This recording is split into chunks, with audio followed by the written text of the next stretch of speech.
semaine.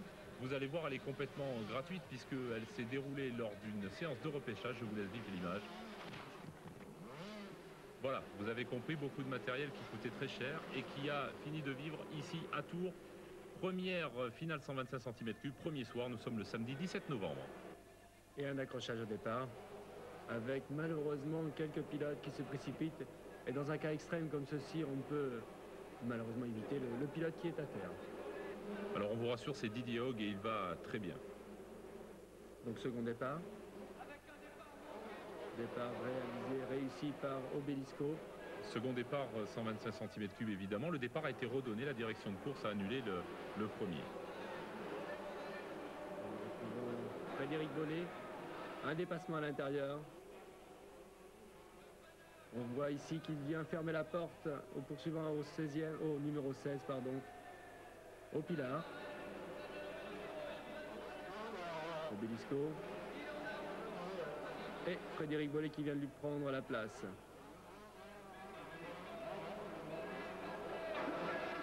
Bollé qui s'est retourné d'ailleurs. Et qui offre ce soir la première victoire à Yamaha puisqu'il a changé de monture entre-temps. Absolument, changement de monture pour Yves de Maria et pour Frédéric Bollé qui ont terminé leur saison 90 et préparent la 91. On voit ici Yves de Maria dont on parlait, Thierry Bétis, ici c'est Yannick Kervella. Une collection de casques, vous l'avez vu, super, puisque le Fun fait partie du Supercross et place aux 250 cm3. Et le all shot réalisé par Thierry Bétis.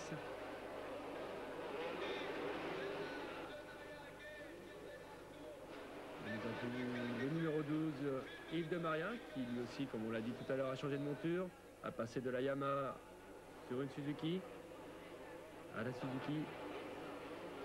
Et un très très bon dépassement à l'intérieur.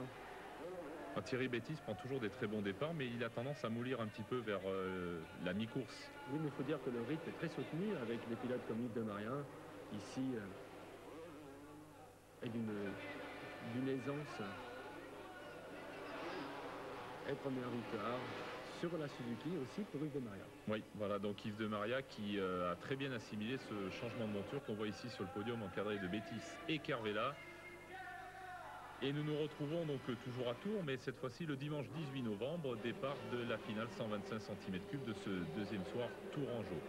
Bien sûr, le départ est vraiment très déterminant dans une épreuve comme une Supercross, où il est très difficile de dépasser. Et on voit déjà en tête Frédéric Bollé, suivi de Frédéric Vial, deux jeunes pilotes qui se suivent depuis le junior.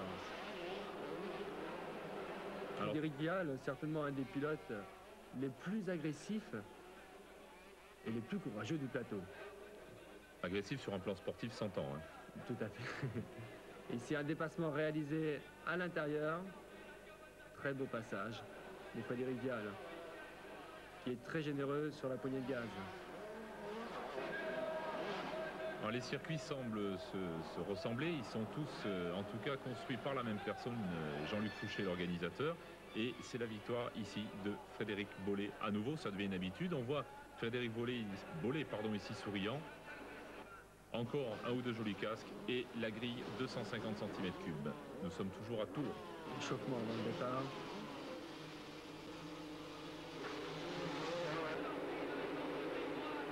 Et c'est la précipitation au premier virage. Et encore un haut shot réalisé par Thierry Bétis.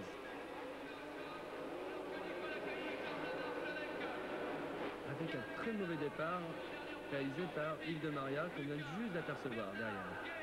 Il est 8e, Yves de Maria. Déjà l'assaut de ce poursuivant de Guy Bétis de Maria, il s'est débarrassé de Luquin. Il est remonté en troisième position. Voilà qui double Thierry Bétis maintenant. Il est passé en deuxième position donc. Et voilà, il vient de dépasser Philippe Gay. Sur une erreur de Philippe, d'ailleurs qui ne réalise pas le double. Et victoire donc d'Yves de Maria. Et nous nous retrouvons à Bordeaux, Bordeaux-Gironde ou Girondin-de-Bordeaux. La crise qui secoue actuellement le monde sportif de la capitale du vin ne ternit en rien la progression annuelle de son salon des sports mécaniques. 4e ou 5e ville de France selon les avis, la cité bordelaise est au second rang pour ce salon dont nous vivons la 16e édition et qui, de par les dates choisies, reçoit chaque année les finales d'épreuves auto ou moto. Est-ce pour autant que la capitale d'Aquitaine est le lieu privilégié des dénouements sportifs à connotation particulière? Nous allons le savoir, et nous allons savoir surtout qui va remporter le titre 125 et le titre 250 cm3. Nous sommes le vendredi 23 novembre, donc avant-hier bien évidemment. Finale 125 cm3, grand favori Frédéric Bollé qui a 110 points et une petite avance sur Jérôme Belval. Départ.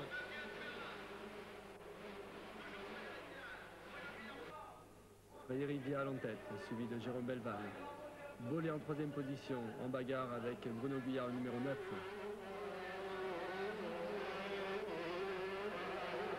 La partie la plus technique, la plus difficile de Bordeaux, la série de hoops. Nous avons en 3e position Bollé qui ici me semble assurer sa place de 3e puisqu'il lui manque 7 points pour être champion de France.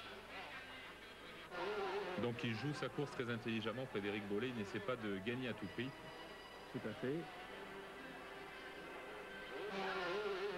Et il va y parvenir parfaitement.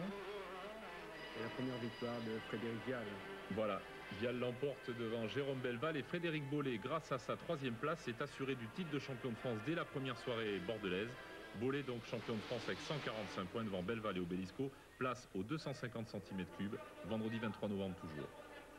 Avec Yves de Maria, et ça c'est comment c'était une habitude, aux avant-postes. Alors le circuit était tout à fait particulièrement spectaculaire à Bordeaux. Et tout en longueur, comme le veut la disposition du parc des expositions. Une piste très glissante, très difficile, avec beaucoup de petits cailloux, un manque de motricité.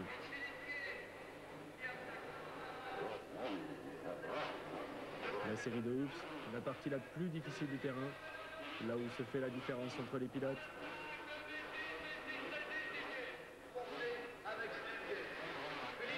Voilà Yves de Maria, le numéro 12 donc sur sa Suzuki. Yannick Carvela qui a chuté. Carvela qui n'est plus dans la course. Et le dépassement à l'intérieur, bloc passe de Thierry Bétis sur Lucas.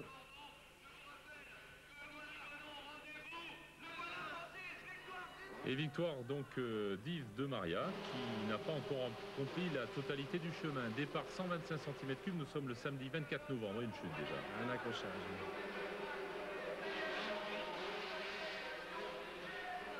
Et ce circuit est très très rapide.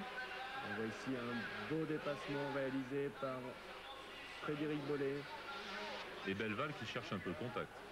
Le numéro 5. On se voit se diriger vers le numéro 20 pour certainement l'empêcher de passer. Mais Frédéric veut gagner avec panache, même s'il n'a plus besoin de ses points, de cette victoire pour être champion de France. Voilà, il est devenu champion la veille, mais il veut remporter cette dernière épreuve devant le public bordelais. C'est tout à son honneur. Il va gagner d'ailleurs cette soirée avec beaucoup de facilité. Voilà, victoire de Frédéric Bollé, donc numéro 20, jeune champion de France et qui est le grand favori pour porter les couleurs tricolores au plus haut niveau dès l'année prochaine. Retenez son nom, Frédéric Bollé. 16 ans et demi. 16 ans et demi, exactement.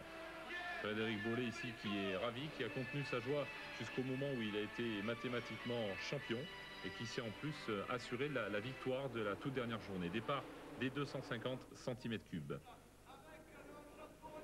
Là, le titre n'est pas joué, Jackie. Yves de Maria a remporté l'étape de la veille. Nous sommes le samedi 24 novembre, c'est-à-dire que les images que vous voyez à l'instant ont été tournées hier soir. Mais Yves de Maria n'est pas assuré de remporter le titre 250 cm3. Alors regardez bien.